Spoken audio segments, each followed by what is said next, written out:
Hi guys, this is Preeti. Welcome to my channel reasoning shop.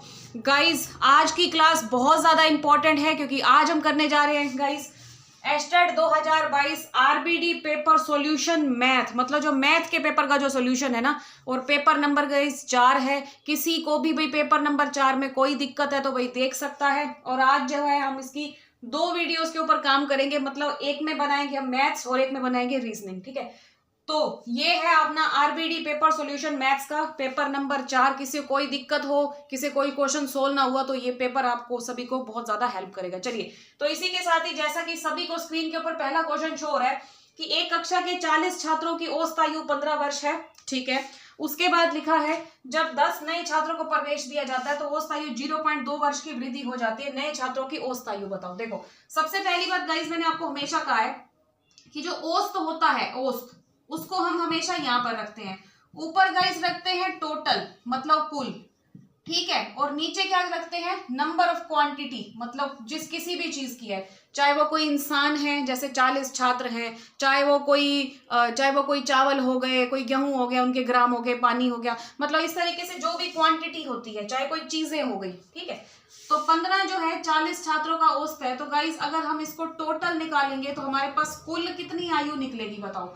कुल जो है guys 600 वर्ष आयु निकलेगी, जितने भी टोटल हैं। ठीक है, तो कुल जो निकलेगी गाइस वो कितनी आयु निकलेगी? आपकी 600 वर्ष निकलेगी। अब इन्होंने कहा क्या है कि जब 10 नए छात्रों का प्रवेश हो जाता है। अब मुझे एक बात बताओ, मैं आपके सामने ही ध्यान से लिख रही हूँ। ये देखो, 10 नए छात्र हो गए। पहले कितने थे? 40, तो इसमें 10 और आ गए तो कितने हो गए? टोटल 50 हो गए। ठीक है, तो उसके बाद क्या होता है? तो औसत आयु 0.2 वर्ष की वृद्धि हो जाती है। मतलब 0.2 मतलब 15 था ना, तो अब 15.2 हो गया। ठीक है, तो हमें बताना कि नए छात्रों की औसत आयु। अब एक बार ध्यान से सुनिए, नए छात्रों की औसत आयु क्या होगी? जो भी हमारा टोटल है वो कितना है गाइस? 600। तो उसमें जो न्यू स्टूडेंट हैं, यहाँ पर आप नए छात्र लिख सकते हो, जितने भी नए छात्र हैं उनकी आयु जब यहाँ पर जुड़ेगी देन ये हमारा टोटल आ जाएगा। ठीक है, अब हम इसको टोटल करके देख लेते हैं। जब मैं इसको इससे गुना करूंगी तो कितना आएगा? ये देखो, इसकी जब मैंने इससे गुना की कितना आया? देखो, 152 गुना में 5, 5 दूनी 10, 5 बजा 25 और 1 26, 6 हासिल 2, 760। तो यहाँ पर गाइस आ गया 760।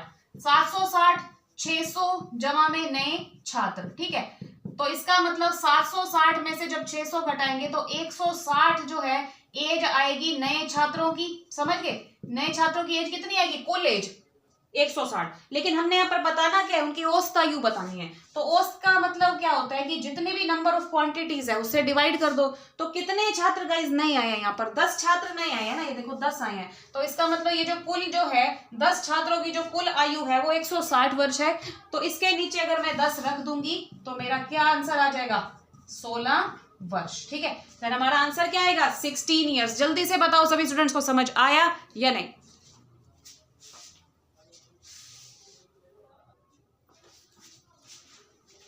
तो गाइज अब हम आ चुके हैं हमारे नेक्स्ट क्वेश्चन की तरफ। यहां लिखा है सबसे छोटी संख्या क्या है जिसे 20, 25, 35, 40 से विभाजित करने पर क्रमशः 14, 19, 29 और 34 शेष बचता हो। आपने इसमें कुछ भी नहीं करना, ध्यान से देखो क्या करना है। जैसा कि ये 20 है, ठीक है, इसमें से आपने ये पहला नंबर घटाया तो कितना आया? 6। ये जो 25 है इसमें से आपने सेकंड वाला नंबर 19 घटाया तो कितना आया? 6। उसी तरीके से ये 35 है, इसमें से गाइस 29 घटाया तो कितना आया? 6। उसी तरीके से 40 है, इसमें से 34 घटाया तो कितना आया? 6। अब आपको गाइस क्या करना है? आपको इस 20, 25, 35 और 40 इनका गाइस एलसीएम लेना है। ठीक है, समझ गए? इन सभी का आपने एलसीएम लेना है। जब आप इसका एलसीएम लेंगे तो यहाँ पर क्या आएगा? देखो, 20, 25, 35, 40। ठीक है, आप इसका एलसीएम लेकर देख लेना। 5 चौके 20, 5 बटे 25, 5 सत्ते 35, 5 बटा 40। 4 पे काट सकते हो, 4 एकम 4, 5 7, 4 दूनी 8 चला जाएगा, 2 पे आ जाएगा, 5 पे आ जाएगा, 7 पे आ जाएगा, 5 सत्ते 35, 35 दूनी 70, 70 चौके आपका 280 और इसमें आप गुना करेंगे तो आपका 1400 आएगा गाइस। तो आपका जो एलसीएम आ गया वो आ गया 1400। अब आपने करना क्या है? इस छोटा सा काम करना है। ये जो 1400 है इसमें से आपने ये जो आपका शेषफल आया ना, ये जो बीच में से ये लेस करके आया 6, इसको इसमें से लेस करना है और आपका जो आंसर आ जाएगा वो आ जाएगा 1394। बस, ठीक है, क्योंकि वो छोटी से छोटी संख्या आपको बतानी है ना, जिसे 20, 25 और 35 और 40 से डिवाइड किया जाए और उसके बाद ये शेष बचे, देन सिंपली सी बात है, आपने बस क्या शेष, यहाँ पर कितना शेष बच रहा है बताओ, 6 6 6, बस ये वो संख्या है। अगर आप इसमें से 6 को घटा देंगे ना, जो आपका ये शेष बचेगा, तो मतलब ये 1394 अगर ये संख्या है, अगर आप इनको इससे भाग करके देखोगे ना, तो यही वाला शेष बचेगा। इसी वजह से जो शेष होता है ना, ये जो भी निकल के आया है उसको हमने लेस करना पड़ता है। ठीक है, चलिए इसी के साथ बढ़ते हैं हमारे अगले प्रश्न की तरफ।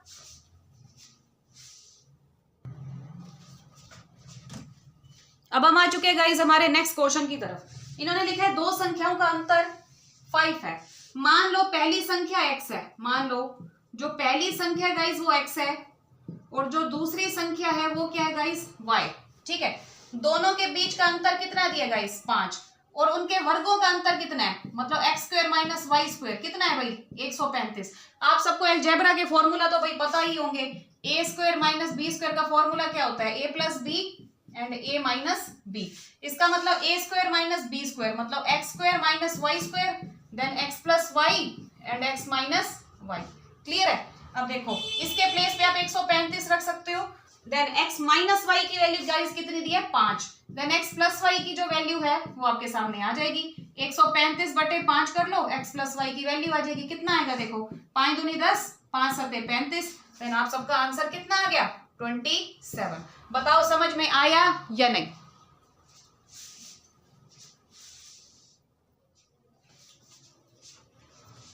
अब हम आ चुके हैं गाइस हमारे क्वेश्चन नंबर नेक्स्ट 4 की तरफ। अनिल और सुधीर की वर्तमान आयु के बीच का अंतर 6 साल है। ठीक है, ओके, अभी कुछ नहीं पता, मतलब Anil minus Sudhir is equal to 6। ठीक है, अब इन्होंने लिखा 4 साल बाद उनके बीच की आयु का अनुपात 3:4 होगा, तो सुधीर की वर्तमान आयु। पहले मुझे ये बताओ ये 4 वर्ष बाद की आयु का अनुपात है। ठीक है, सबसे पहले एक काम करो, जो अनिल है उसकी आयु को गाइस 3x मानो और जो आपका सुधीर है इसकी आयु को जो है गाइस 4x मानो। ठीक है, अब आपने गाइस क्या करना है, इन्होंने लिखा है इनके बीच की आयु का अनुपात 3:4 है। आप एक काम करो, यहाँ पर सबसे बड़ा कौन है, 3 है या 4 है, 4 है ना, तो आप एक काम करो, ये इनकी 4 साल बाद की, अगर मैं इसमें से 4 साल घटा दूं तो वर्तमान आयु निकलेगी या नहीं बताओ। ठीक है, मैं इसमें से 4 साल घटा देती हूं तो ये वर्तमान आयु हो गई, किसकी हो गई भाई सुधीर की। ठीक है, और अनिल की कितनी हुई 3x माइनस 4, तो इसकी भी ये वर्तमान आ गई। हमने पहले 4x क्यों लिया, बाद में 3x इसलिए लिया है क्योंकि इन दोनों की आयु के बीच का अंतर क्या है, ये हो गई सुधीर की आयु और ये हो गई अनिल की आयु। इन दोनों के बीच का अंतर क्या है, दोनों के बीच का अंतर ही जो है वो 6 है। इसी वजह से, क्योंकि यहाँ पर 4 बड़ा है और 3 छोटा है, इसलिए 4x माइनस 4 पहले रखा है, 3x माइनस 4 बाद में रखा है। ठीक है, और इनके आयु के बीच का अंतर कितना है 6। अब आपने क्या करना है, 4x माइनस 4 माइनस, अब ये माइनस के बाद का है तो ये किस में कन्वर्ट हो जाएगा भाई प्लस में, ये तरीके से ब्रैकेट में ही रहेगा। ठीक है, चाहे तो आप ब्रैकेट ना लगाओ तो भी मर्जी लगा भी सकते हो, लेकिन ये प्लस हो जाएगा। अब उसके बाद क्या करना है, 4x में से 3x गया तो आ गया आपका प्लस का x, प्लस माइनस का 4 और प्लस का 4 आपस में कैंसिल हो गया, तो यहाँ पर x की वैल्यू कितनी निकली 6। अब आपको निकालना क्या, सुधीर की वर्तमान आयु। मुझे ये बताओ सुधीर की वर्तमान आयु तो ये है ना, क्योंकि ये तो 4 साल बाद की, अगर इसमें से 4 साल घटा दूं तो वर्तमान आयु है, मतलब 4x माइनस 4 ये सुधीर की आयु है। तो आपके पास गाइस x की वैल्यू आ चुकी है, कितनी आई है 6 माइनस 4, 6 चौक 24, उसमें से 4 घटाओगे तो आप सबका आंसर कितना आएगा भाई 20 ईयर्स। चाहे तो बुक में जाकर देख लेना भाई, यही ही आपका आंसर है। ठीक है, तो यही वाली बुक में ही आंसर है। ओके, चलिए क्लियर है। इसी के साथ बढ़ते हैं हमारे अगले प्रश्न की तरफ।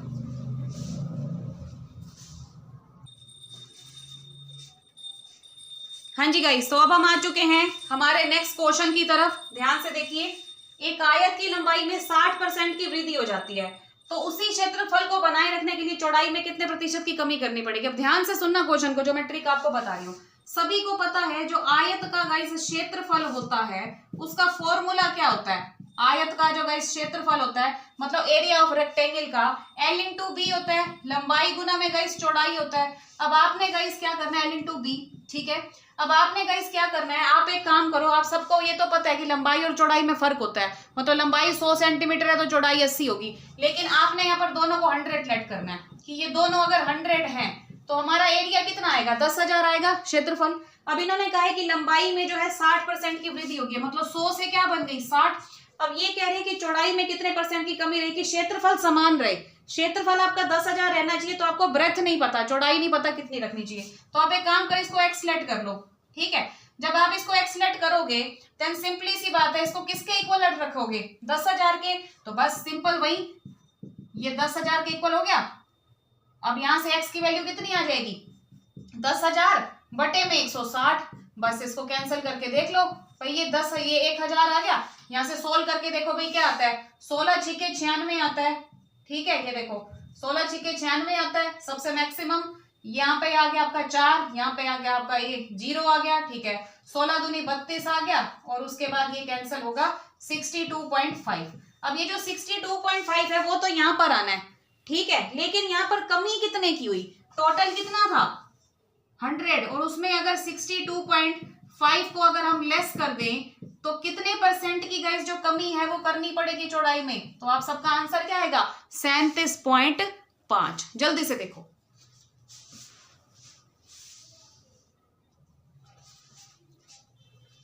तो गाइस बहुत ही आसान और सिंपल सा क्वेश्चन है कि वस्तु के क्रय और विक्रय मूल्य का अनुपात दिया है। मतलब आपका क्रय कितना है? क्रय मतलब गाइस सीपी, ठीक है 20, और विक्रय गाइस कितना है? विक्रय मतलब एसपी कितना है गाइस? 21 है। मतलब कोई चीज आपने 20 रुपए की खरीदी, उसको 21 रुपए में बेचा है, तो 1 रुपए का लाभ हो गया। और ये किस पे निकलता है? हमेशा कॉस्ट प्राइस पे, बटे में 20 कर दिया, आंसर कितना आ गया? 5%। समझ में आ गया? जल्दी से देखो प्रॉफिट परसेंट कितना है।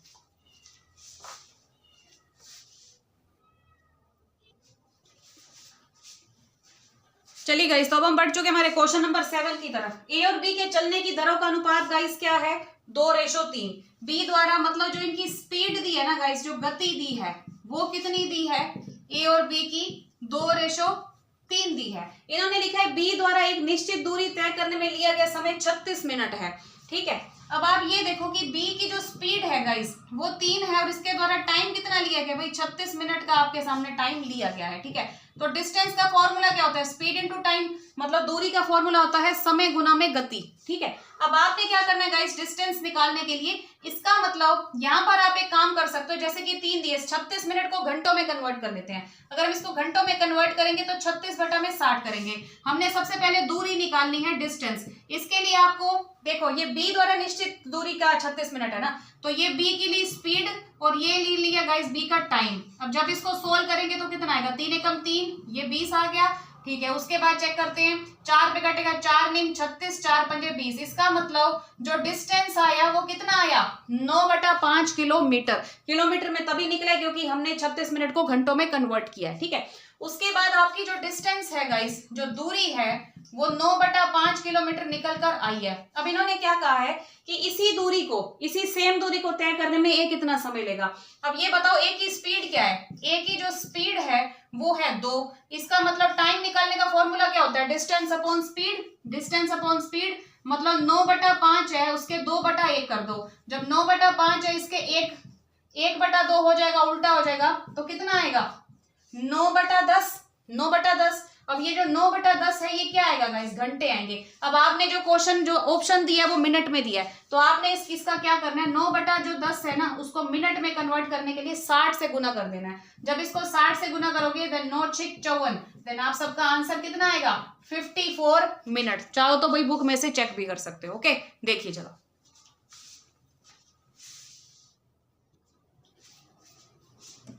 गाइस आप इस क्वेश्चन को किसी भी ट्रिक से कर सकते हो, लेकिन ये जो क्वेश्चन है इसमें क्या लिखा गया है, देखिए मैं आपको एक ट्रेडिशनली तरीका बताती हूँ। एक साधारण ब्याज की वार्षिक दर जो है 10% से बढ़ के 12.5% हो गई, 12.5% हो गई। तो एक व्यक्ति की वार्षिक आय 1250 रुपए की वृद्धि हो जाती है। एक तरीके से समझो कि उनकी जो ब्याज है, जो वार्षिक आय है वो बढ़ जाती है। ठीक है, इसका मतलब आपको बताना क्या है? पर प्रिंसिपल बताना है, मूलधन बताना है, मतलब कितनी राशि इन्वेस्ट की थी, कितना अमाउंट, ये पता ही नहीं है। ठीक है, आप एक काम करो, क्योंकि इन्होंने लिखा है कि 10 से बढ़कर 12.5 हो जाती है, तो उसकी आय में इतनी वृद्धि हो जाती है। इसका मतलब मैं मानती हूँ कि मेरा मूलधन क्या है? प्रिंसिपल P है, और दर क्या है? 12.5%। टाइम भाई मुझे पता नहीं है, बटे में कर लो 100। सबको सिंपल इंटरेस्ट निकालने का फॉर्मूला पता है ना, साधारण ब्याज का? मूलधन गुना दर गुना समय, मतलब P गुना R गुना T बटे में 100। ठीक है, और अगर मैं इसमें से कोई भी प्रिंसिपल है उसके ऊपर 10% के हिसाब से कितने वर्ष के लिए ये भी नहीं पता, ठीक है, और इसके बटे में 100 करती हूँ, देन कितने की वृद्धि हो जाती है बताओ? 1250। तो ये गाइज आपकी एक सिंपल सी इक्वेशन बनेगी। पहले आपको दर लेनी है 12.5, क्योंकि ये वाली ज्यादा है, क्योंकि इससे बढ़ के जब इतना हुआ, और ये 10 है, और इसका जो डिफरेंस आएगा वो 1250 आएगा। अब आप इसको किसी भी तरीके से ले सकते हो, पीटी बटे में 100 ले सकते हो, फिर इसमें से 10 पीटी बटे में 100 ले सकते हो, फिर यहाँ 100 लिखा, ठीक है, 12.5 पीटी माइनस 10 पीटी, तो कितना आ जाएगा? 2.5 पीटी बटे में कितना आ जाएगा? 100। अब इसको किसके इक्विवेलेंट्स रखेंगे भाई? 1250 के। जब आप इसको सोल्व करोगे तो पीटी की वैल्यू गाइस कितनी आएगी? पीटी की वैल्यू आएगी 1, ये 3 बार 0 आ गई, इसके नीचे 2.5 है। जब आप इसको सोल्व करोगे तो आप सबका आंसर कितना आएगा? 50,000 रुपए। ठीक है, तो आप सब बुक में भी देख सकते हैं जो इसका आंसर है गाइस, ठीक है, वो 50,000 ही है। ठीक है, चलिए, तो 8 क्वेश्चन गाइस कर चुके हैं, 2 क्वेश्चन और बाकी है, 10 क्वेश्चन करते हैं। ठीक है,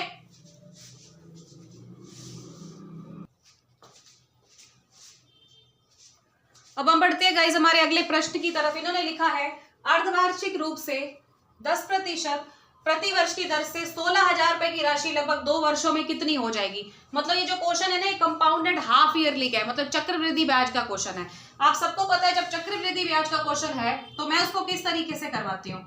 जैसे कि गाइस यहाँ पर लिखा है 10%। आप सबको पता है जब अर्धवार्षिक होता है, कंपाउंडेड हाफ ईयरली होता है, तो जो दर है उसका हाफ हो जाता है। मतलब जो अब आप जो रेट लोगे वो कितना होगा? 5%। और जो आपका गाइस जो टाइम होता है वो 2 ईयर है, ठीक है, उसका क्या बन जाएगा? वो उसका डबल हो जाता है, 4 वर्ष बन जाएगा, 2 साल बन जाएगा। दोनों लैंग्वेज में मैं क्वेश्चन को लिखती हूँ। ठीक है, तो जो रेट होती है वो आधी हो जाती है, और जो दो टाइम होता है वो डबल हो जाता है। ये ध्यान में होना चाहिए जब भी अर्धवार्षिक होता है, कंपाउंडेड हाफ ईयरली होता है। ठीक है, इसका मतलब अब आपने क्या करना है, यहाँ पर गाइस लेना है 5/100। आप सबको पता है मैं कंपाउंड इंटरेस्ट के क्वेश्चन को किस तरीके से निकालना सिखाती हूँ। जैसे 5% का मतलब 5/100 तो कितना आ गया? 1/20। मतलब आप 4 बार इसको लिखोगे कि हमारा ये मूलधन है, ये मिश्रधन है। 20 से 21 हुआ, फिर 20 से 21, 4 साल लिखो, फिर 20 से 21, फिर आपका 20 से 21। जब आप इन सबको मल्टीप्लाई करेंगे तो आपका यही 16,000 ही निकल के आएगा, सॉरी 1,60,000 निकलेगा। जब आप इसको करोगे तो कितना आएगा भाई? 400 आएगा, फिर इसमें करोगे 8,000 आएगा, तो 1,60,000 आपका यहाँ पर निकलेगा। और मैं आपको बताती हूँ यहाँ पर गाइस कितना आया हुआ है? 94481 ये आया हुआ है। ठीक है, जब मैंने इसको मल्टीप्लाई किया था सभी 21 को तो ये मेरे पास निकला था। अब आप ये देखोगे यहाँ पर कितना है? 1,60,000, जबकि यहाँ पर हमारा प्रिंसिपल कितना है भाई? 16,000 है। तो अगर इसको मैंने 16,000 बनाना है तो इसको 1/10 से गुना करना पड़ेगा, क्योंकि 1/10 से गुना करूंगी तो 1 0 से 1 0 कैंसिल हो जाएगा और 16,000 बच जाएगा। इसी तरीके से गाइस इसको भी जब 1/10 से गुना करोगे तो आपका यहाँ पर कितना आ जाएगा? 1948.10। तो इसका मतलब जो आपका आंसर है वो यही है, आप बुक में भी जाकर देख सकते हो, यही आपका आंसर है 19,448.1। इन्होंने नहीं लिखा बट एग्जैक्ट वैल्यू यही आएगी। ठीक है, चलिए इसी के साथ चलते हमारे आखिरी क्वेश्चन की तरफ।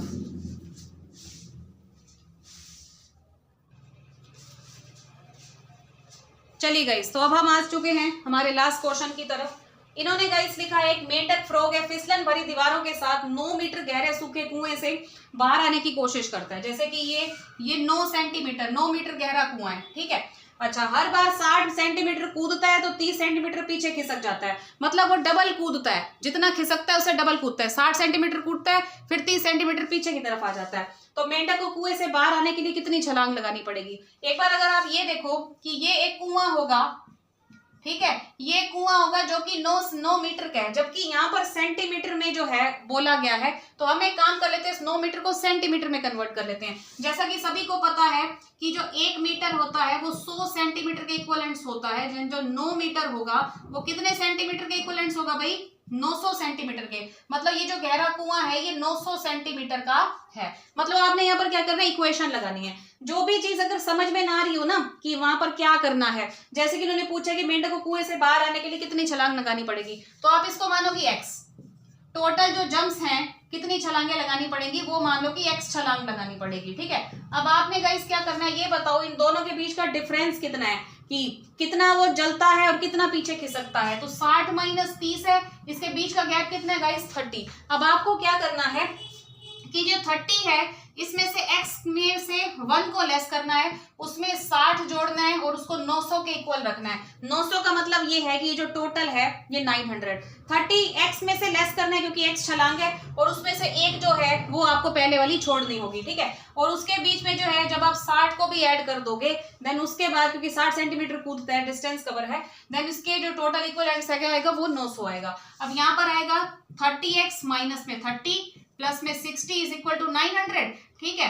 अब यहाँ पर कितना आएगा, 30x माइनस 30 में से प्लस का 30 हो गया, यहाँ पर आ गया 900, 30x माइनस 900 में से 30 घटाओगे देन 30x की वैल्यू कितनी आ जाएगी, 870, देन x की वैल्यू कितनी आएगी, 870 बटे में 30 करके ये आ जाएगी आपकी 29। तो आप सबका आंसर कितना आएगा, 29 सेंटीमीटर, ठीक है। आई होप सभी को समझ में आया होगा। तो गाइज ये था आपका RBD paper solution number 4। Okay, video अच्छी लगे तो लाइक कर देना भाई, चैनल को सब्सक्राइब कर लेना, क्योंकि सब्सक्राइब करने से सबसे पहले नोटिफिकेशन आपको ही मिलता है, ठीक है। इसी तरह से ही हम आरबीडी के जितने भी पेपर्स है गाइस करते रहेंगे, कोई भी टेंशन नहीं है, सारा मैथ्स और सारी रीजनिंग को हम जल्दी से कवर करेंगे। ओके, चलिए मिलते हैं अपनी नेक्स्ट वीडियो में। आज के लिए बस इतना ही। Thank you so much guys, bye bye, have a nice day, take care.